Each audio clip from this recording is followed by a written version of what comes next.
for God. Schools my children went to would say with great pride how they would, in a spirit of ecumenicism, would observe the religious holidays of all these different religions, and I would say, but where's the one for the unbelievers? Where is the Kwanzaa for the atheists? Surely we could make one of those up. Atheismus. We went soon on repenting this backstage. So I propose that. Maybe this is it. Maybe that's what this weekend is. It's atheismus. Yes, amen or similar. But I do remember, speaking specifically of humanism, a moment when I was a university student at Cambridge, and the most popular lecture at Cambridge was in fact nothing to do with my subject, which was history. It was an elderly, heavily Middle European accented architectural professor called Nicolaus Pevsner, who had done a big study of the churches of England and Europe. And his lectures, because he was a mesmeric lecturer, would be packed every week with thousands of people literally hanging from the rafters. You had to get there an hour early to get a place, which was not always the case in college lectures. And I always remember the moment when he explained with much flamboyant arm-waving the difference between the Gothic and the Renaissance principle of architecture. And he said that in the Gothic cathedral, he said, the eye is led forward towards the altar and upwards towards God. So the movement is this.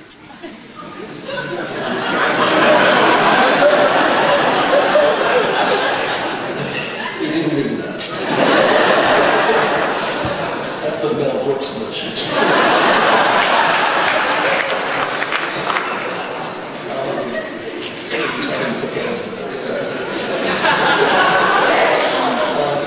But he then said, he then said in the Renaissance church, made of an X shape, it looks like a cross, but in fact, the meaning of this is that the only way you can experience the church is for a human being to stand at the center.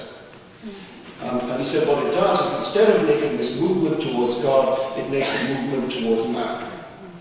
And as a description of just not architecture, but of a movement from the period of the Gothic into the period of the Renaissance, movement away from the worship of God to the placing of man at the center of the story. I thought it was an unforgettable image. And here I am, 40 years later, repeating that image to you because I've never lost it. And it seems to me to have informed a lot of what I subsequently thought in the words of Pope. Know then thyself and think not God to scan the proper study of mankind is man. And for a novelist, of course, that's, if you don't do that, you're not doing anything. I mean, the great thing about the novel as a form is that it can never, even the most abstract fiction, can never entirely lose the human scale. If you do not have at the center of a work of literature a thing the size of a human being around which everything else is woven, then you don't have literature, you have something else. And so I think it almost follows from trying to be a novelist that you will find yourself involved in the ideas of humanism. And so for me, as I say, it's just come with the territory. But thank you for this honour, which really I do feel slightly overwhelmed by it. People like being praised, but sort of in their absence. I mean, I just like to hope that people would say this when I wasn't there. But I guess I'll never know. Bertrand Russell had an experience. Actually, Bertrand Russell was in China at one point and became very ill and was hospitalized. And technology being worse than it is now, the Chinese whispers, so to speak, arrived back in England and his death was announced, and all the newspapers ran his obituary, which were they were brought to him in his hospital bed. He was able to read what people really thought of him.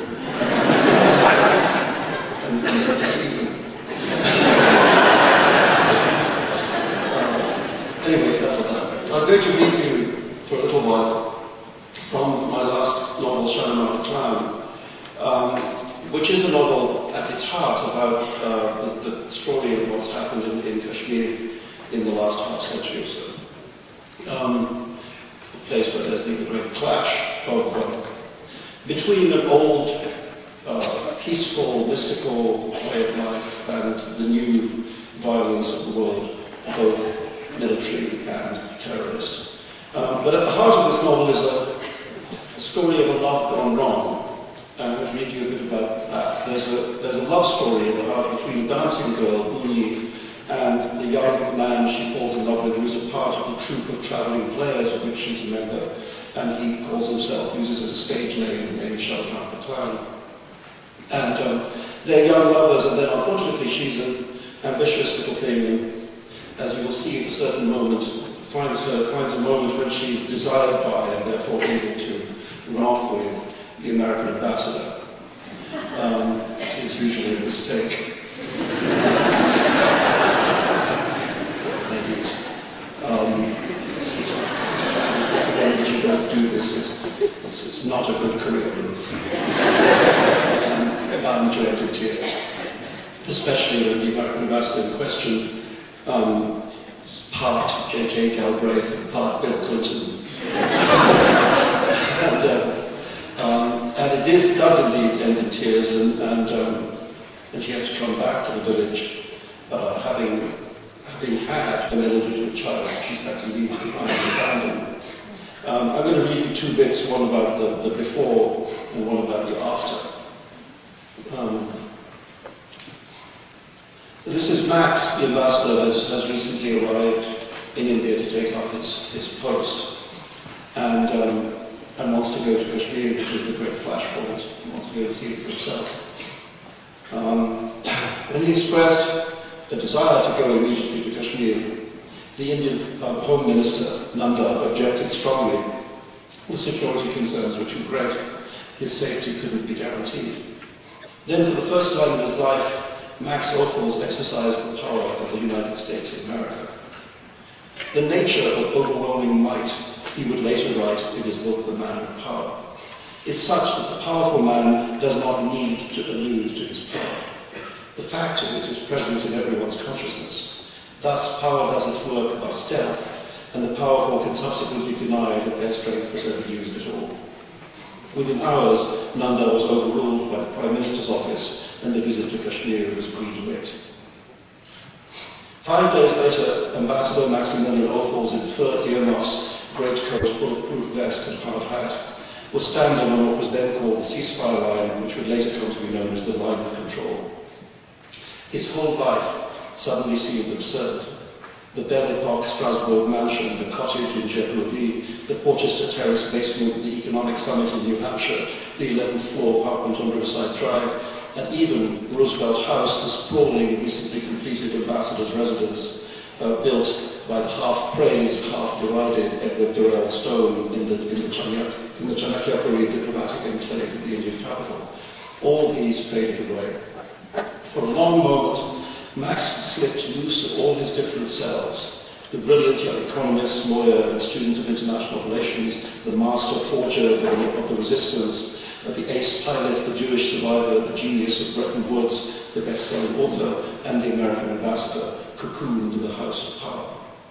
He stood alone, and as if unclothed, dwarfed by the high Himalayas, and stripped bare of comprehension by the scale of the crisis made flesh, the two frozen armies facing each other across the explosive borderline. Then his history reasserted itself, and he climbed back into its familiar garments, in particular the history of his hometown, Strasbourg, and the whiplash movements of the Franco-German frontier across its people's lives. He had come a long way, but perhaps not so very far. Could any two places have been more different, he asked himself? Could any